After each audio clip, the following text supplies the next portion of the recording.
Hi and welcome back to our channel. I'm Jennifer and this is Kate, and today we have a really fun movie review for you for the Easter season. And that is a review of 47 Days with Jesus, starring Yoshi and Catherine Lidstone. And if you're fans of The Chosen, you probably recognize those names.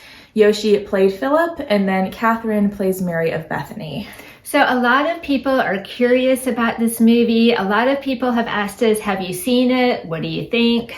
So today we're giving you our honest thoughts, so let's get started. So 47 Days with Jesus, we definitely thought it was a very entertaining and unique movie. It's the story of Joseph Burden and his wife Juliana. They're a modern day couple, but they're really struggling. Their marriage is under fire because Joseph is a die-hard workaholic, and that's definitely taking a toll on their whole family. While they're struggling with this issue, they are invited to spend Easter with Joseph's family on their ranch. And while they're there, different family members take turns reading the story of Jesus's last 47 days to all the kids. So it's going back and forth between modern times and then Jesus's last days in the first century. So we did really enjoy the movie overall, but as with most things, there were definitely pros and cons for us watching it. So we're going to start with what we liked, starting with the pros.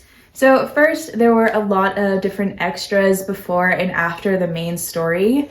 For instance, they had a whole little documentary about how the cast came to be in the movie, which was highly enjoyable. Yoshi explains that although he's been in a couple different movies and productions, this was his very first chance to portray a modern character on the big screen. So that was exciting for him. And there were lots of details about how the film was made. For example, we know that when Jesus died on the cross, darkness came over the whole land. And on the day that they filmed the crucifixion, there was an actual real-life eclipse going on. So it's very interesting how that coincided. And it was fun to see Catherine and Yoshi together on the big screen. They did a great job acting as a modern married couple. The tension between them felt really real. Also, the other actors, the whole family at the ranch, they did a fine job, especially the children. The movie also definitely had some comedic moments which made us laugh. And if you're a nature lover, there are some beautiful scenes of the ranch and some scenes on the water that you'll definitely appreciate. This movie is also 100% completely family friendly, which is awesome. There's really nothing in it that I think you would have to watch out for. So this would be a good one for a family movie night. And it's also fun that some of the flashback scenes to Jesus in Jerusalem were filmed at Capernaum Studios in Texas. So if you're a Chosen fan, some of the buildings and some of the scenery will definitely look familiar to you. So that was fun.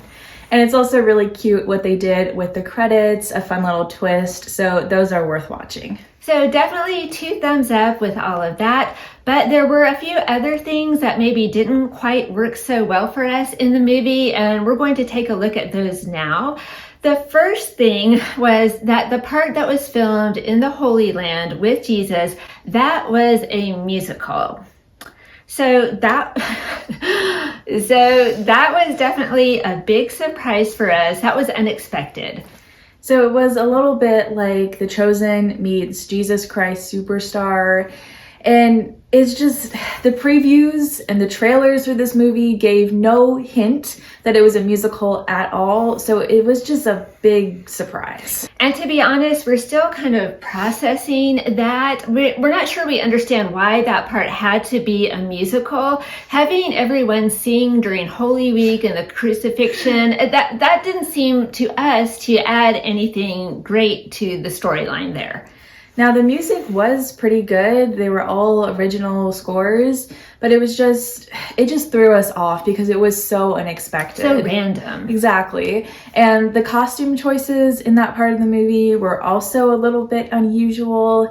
If you've seen it, you know what we're talking about. For example, the helmets that the guards were wearing when they came to arrest Jesus, those reminded us of the funnel that the Tin Man wore on his head in The Wizard of Oz. So that seemed very odd. However, during Holy Week, when we were looking at different paintings, in some of the older artwork, the guards were wearing helmets exactly like that. So who knows, maybe that was historically accurate. And the outfit that Mary wore at the foot of the cross was also very unique. Not sure if that one was historically accurate either, but honestly, it was a bit distracting to us as viewers. Yes, it was gigantic. It was this big thing on her head with a big, long, flowing black veil. It definitely gave us Civil War widow vibes. So maybe that was historically accurate, but I don't know. I don't think so. And then the outfit that Jesus wore after the resurrection, the tunic kind of had like a mock turtleneck on it, which we really don't think was historically accurate, but don't come at us. We don't know. We don't know. The actor who played Jesus, I don't know. I was just expecting him to be a little bit more like dynamic or charismatic than he came across on screen. In reality, he just came across as like the really, really nice movie man, or, you know, your old biology teacher, or just your friendly neighbor. Oh my goodness. So the movie does say right up front that they definitely took some creative license with the retelling of the Passion story. So maybe that portrayal, maybe some of the costume choices fit in with that. We don't know. So it was interesting. We don't want to give away any spoilers, but if you've seen this movie, let us know down below what you thought. So the bottom line here is that we truly did enjoy this movie. Yes, it was unusual in a few places, but definitely we think it is worth watching. And we do appreciate that more Christian movies like this are being made and that we have options to go see these in the theaters. Speaking of that, this was a special event from Fathom, and those usually only run for a few days in theaters. So if you think, well, it came and went, I didn't get to see it, that is why. But hopefully it will be out soon on DVD and streaming platforms. We're watching for it. If we see it come out, we'll let you know. And we do think that it is fun during the Easter season to go back and rewatch some of your favorite Jesus movies or watch some new ones. And we think this one is a fun option. And so now we're curious, what are your favorite Easter movies? Let us know down in the comments. So we hope this video was helpful for you today, and we hope that you're having a very joyful Easter season so far. So thank you so much for watching. We'll see you next time. Bye. Bye.